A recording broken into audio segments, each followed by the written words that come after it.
الحمدللہ وکفی والصلاۃ والسلام علی من لا نبی بعدہ اما بعد فاعوذ باللہ من الشیطان الرجیم بسم اللہ الرحمن الرحیم۔ خلاصہ قرآن، واقعہ معراج، سورہ بنی اسرائیل، آیت نمبر 1۔ اللہ رب العالمین نے فرمایا سبحان الذی اسری بعبدہ لیلا من المسجد الحرام الی المسجد الاقصی الذی بارکنا حولہ لنریہ من آیاتنا۔ پاک ہے وہ ذات جس نے اپنے بندے محمد صلی اللہ علیہ وآلہ وسلم کو رات کے وقت سیر کرایا مسجد حرام سے مسجد اقصی تک۔ جس رات یہ سفر ہوا آپ صلی اللہ علیہ وسلم ام ہانی کے گھر سوئے ہوئے تھے، وہاں سے آپ کو حتیم کعبہ میں لایا گیا اور پھر آپ حتیم سے براق پر سوار ہو کر مسجد اقصی بیت المقدس پہنچے۔ وہاں آپ صلی اللہ علیہ وسلم نے انبیاء علیہ الصلوۃ والسلام کی امامت کرائی۔ مسجد حرام سے مسجد اقصی کے سفر کو اسرا کہا جاتا ہے۔ پھر وہاں سے سدرۃ المنتہا کا سفر معراج کہلاتا ہے۔ معراج سیڑھی کے ذریعے سے اوپر ساتوں آسمانوں سے گزر کر سدرۃ المنتہا پہنچے۔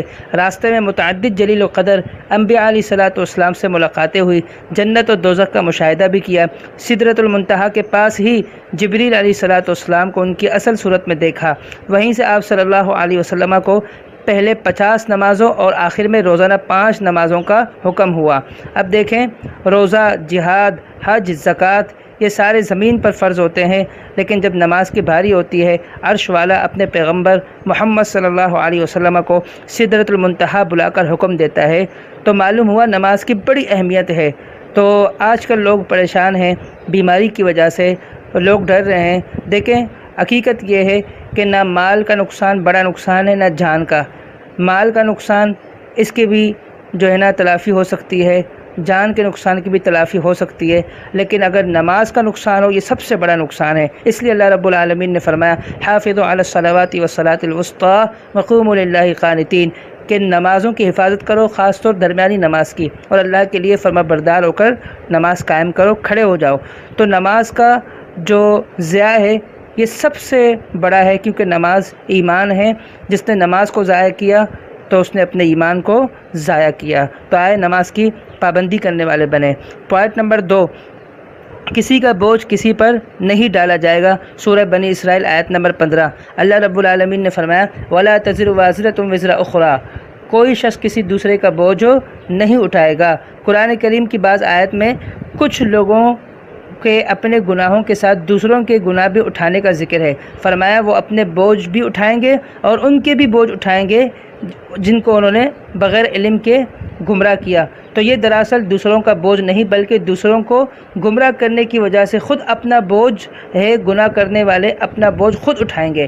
تو آئیں تو لوگوں کو نیکی کی طرف لائیں، تاکہ ہمیں لوگوں کی نیکی کرنے کی وجہ سے ثواب ملے، نہ کہ لوگوں کو گمراہ کرے تاکہ لوگوں کی گمراہی پر عمل کرنے کی وجہ سے ہمیں بھی گناہ ملے۔ پوائنٹ نمبر 3، والدین کے ساتھ اس نے سلوک کے کچھ اہم پہلو۔ سورہ بنی اسرائیل، آیت نمبر 23 تا 24۔ اللہ رب العالمین نے فرمایا وَقَضَىٰ رَبُّكَ أَلَّا تَعْبُدُوا إِلَّا إِيَّاهُ وَبِالْوَالِدَيْنِ إِحْسَانًا، کہ تمہارے رب نے یہ فیصلہ کر لیا ہے کہ اللہ کی عبادت کے سوا کسی کی تم عبادت نہیں کرنی ہے۔ پھر اللہ کی عبادت کے بعد جو معاملہ ہے فرمایا وہ یہ، اللہ کی عبادت کے بعد سب سے اہم فریضہ کہ اپنے والدین کے ساتھ حسن سلوک کا معاملہ کرو۔ اما یبلغن عندک الکبر احدهما او کلاهما فلا تقل لهما اف ولا تنهرهما، والدین دونوں بڑھاپے میں پہنچے یا ان میں سے کوئی ایک، تو ان میں سے کسی ایک کو بھی اف تک نہیں کہنا اور ان کو ڈانٹنا نہیں، کیونکہ بڑھاپے میں زیادہ پریشان کرتے ہیں۔ تو کہا کہ یہ اس عمر میں پہنچے تو ان کو اف تک نہیں کہنا، ڈانٹنا بھی نہیں ہے۔ ابو ہریرہ رضی اللہ عنہ سے روایت ہے، رسول اللہ صلی اللہ علیہ وسلم نے فرمایا رغم انف ثم رغم انف ثم رغم انف قیل من یا رسول اللہ، فرمایا کہ ناک خاک آلود ہو، ناک خاک آلود ہو، ناک خاک آلود ہو۔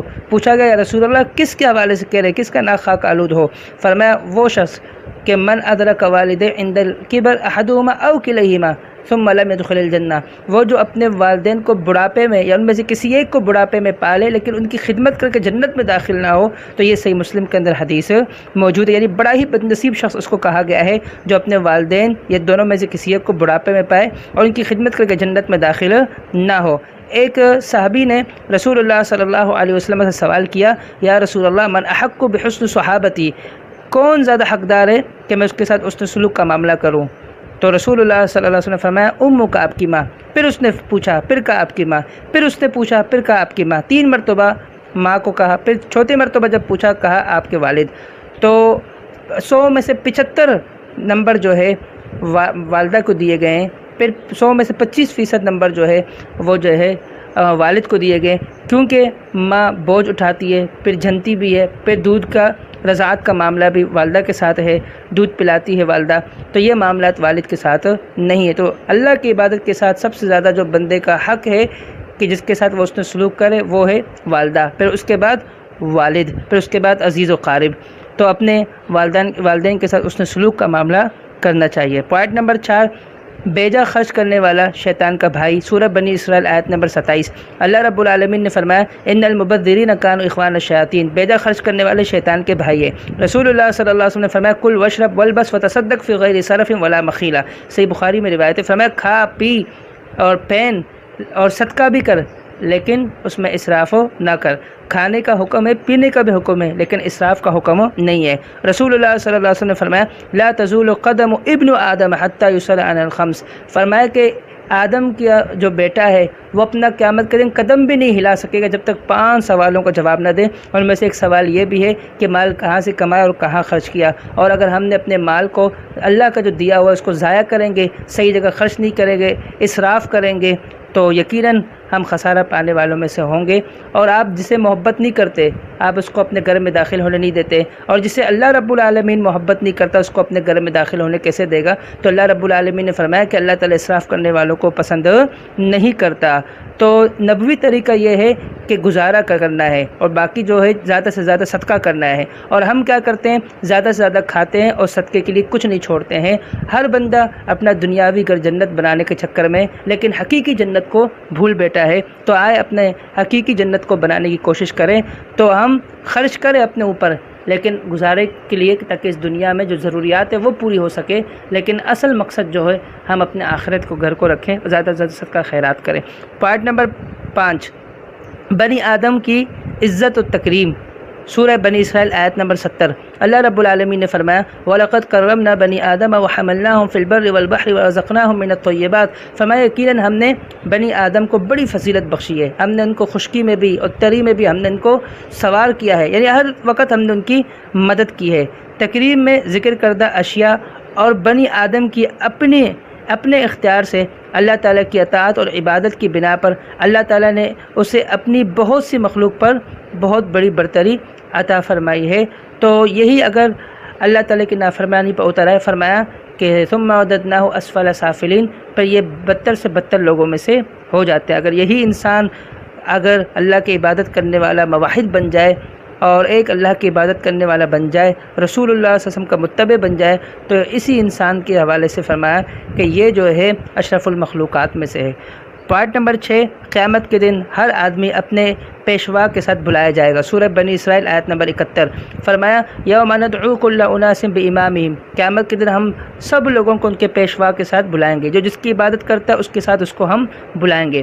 دوسرے مقام پر اللہ تعالیٰ نے فرمایا وجعلناہم ائمۃ یدعون الی النار، ہم نے ان کے کچھ ایسے سردار بنائے ہیں جو ان کو جہنم کی طرف گھسیٹتے ہیں، جہنم کی طرف بلاتے ہیں۔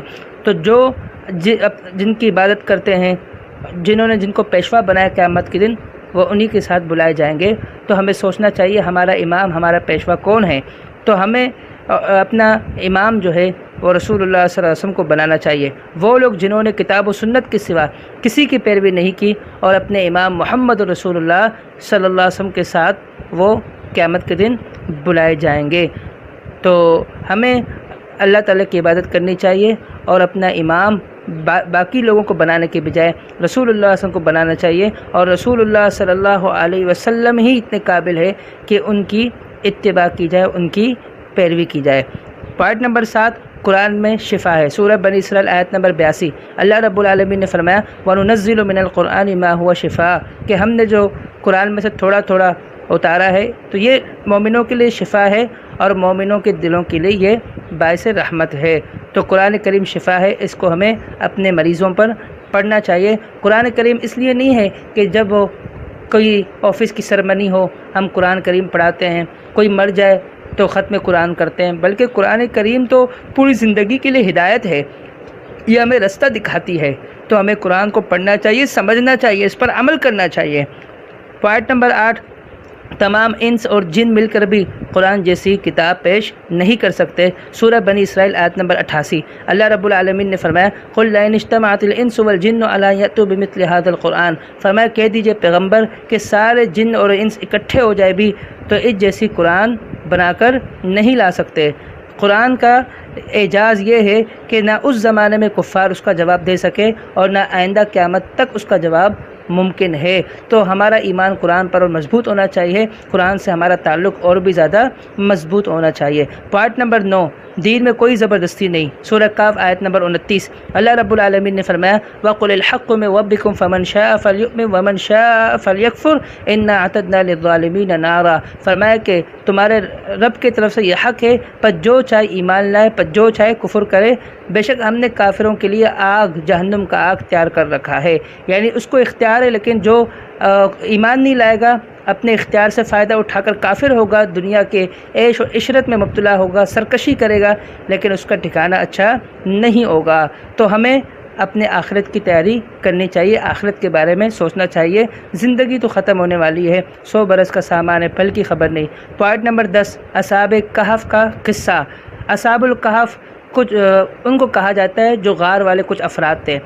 غار والے کچھ افراد، چند افراد، وہ جو ہے اپنے ایمان کو بچانے کے لیے، اپنے جانوں کو بچانے کے لیے بھاگ نکلے تھے اس وقت کے کافر اور اس وقت کے جبار بادشاہ سے۔ لیکن وہ جب وہاں سے بھاگے اپنے ایمان اور اپنے جان کو بچانے کے لیے، تو اللہ رب العالمین نے ان کو غار میں جگہ دی، غار میں اللہ نے ان کو پناہ دی۔ تو وہ بادشاہ کی طرف سے کچھ ظالم لوگ ان تک پہنچے، لیکن وہ غار کے منہ تک پہنچے لیکن اندر داخل نہیں ہو سکے، کیونکہ اللہ رب العالمین نے ان ایمان والوں کے اتنا رعب ان کے دلوں میں ڈال دیا تھا۔ اللہ تعالیٰ نے فرمایا لَوَلَّيْتَ مِنْهُمْ فِرَارًا وَلَمُلِئْتَ مِنْهُمْ رُعْبًا، کہ آپ دیکھیں گے کہ وہ پیٹھ کے بل واپس ہو گئے اور ان کے دلوں میں ایمان والوں کا رعب اللہ نے ڈال دیا۔ تو بہرحال اصحاب الکہف والے 7 افراد اور ان کا ایک کتا بھی موجود تھا جو بالکل غار کے منہ کے پاس بیٹھا ہوا تھا اپنے بازوؤں کو بچھا کر، تو یہ ان کو پکڑ نہیں سکے۔ اللہ رب العالمین نے 300 سال تک وہاں ان کو مارے رکھا۔ 300 سال بعد جب اللہ تعالیٰ ان کو اٹھاتا ہے، وہ ایک دوسرے سے سوال کرتے ہیں، تو بہرحال ان کو نہیں پتہ چلتا کہ ہم کتنے وقت تک یہاں پر سوئے رہیں، اللہ نے ہمیں یہاں مارے رکھا۔ جب 300 سال بعد ان میں سے کوئی ایک دوسرے کو کہتا ہے اٹھنے کے بعد کہ ہم میں سے کوئی ایک جائے اور بازار سے کوئی چیز لے کر آئے، اور جب وہ بازار جاتا ہے دیکھتا ہے پوری دنیا کا نقشہ چینج ہو چکا ہے، اور جو اس کے پاس سکہ موجود ہوتا ہے تو وہ سکہ جو نا وہ 300 سال پرانا ہوتا ہے۔ تو پھر پتہ چل جاتا ہے، معلومات ہوتی ہے، انویسٹیگیشن ہوتی ہے، تو یہ بات واضح ہو جاتی ہے کہ یہ تو وہی اصحاب الکہف والی غار سے آیا ہے، اسی غار میں جو 300 سال پہلے اللہ نے ان کو مارے رکھا تھا۔ تو یہ اللہ رب العالمین نے فرمایا ان اصحاب الکہف والرقیم کانوا من آیاتنا عجبا، کہ اصحاب الکہف یعنی غار والے، یہ گھاٹی والے، یہ ہماری عجیب نشانیوں میں سے ہیں۔ تو یہ اللہ رب العالمین نے ہمیں یہ دکھایا کہ جس کو میں پناہ دوں اس کو کوئی مار نہیں سکتا، جس کو میں بچاؤں اس کو کوئی مار نہیں سکتا، جس کو میں فائدہ پہنچا اس کو کوئی نقصان نہیں پہنچا سکتا۔ اور اللہ رب العالمین نے یہ بھی دکھایا ہے کہ جو اللہ کا ہو جاتا ہے اللہ بھی اس کا ہو جاتا ہے، اور اس کا کوئی کچھ بھی، چاہے کوئی بڑے سے بڑا دشمن کافر، اس کو کچھ بگاڑ نہیں سکتا، اس کا سر کا کوئی بال بھی گیلا نہیں کر سکتا۔ تو اللہ رب العالمین نے اس طرح ان کی مدد کی۔ تو یہ اصحاب الکہف کا واقعہ ہے، اس سے ہمیں ہمارے ایمان میں اضافہ ہونا چاہیے، اللہ پر ہمیں مزید توکل کرنا چاہیے، اللہ رب العالمین پر ہی بھروسہ رکھنا چاہیے۔ وقولوا لہذا استغفر اللہ لی ولکم وآخر دعوانا الحمد للہ رب العالمین۔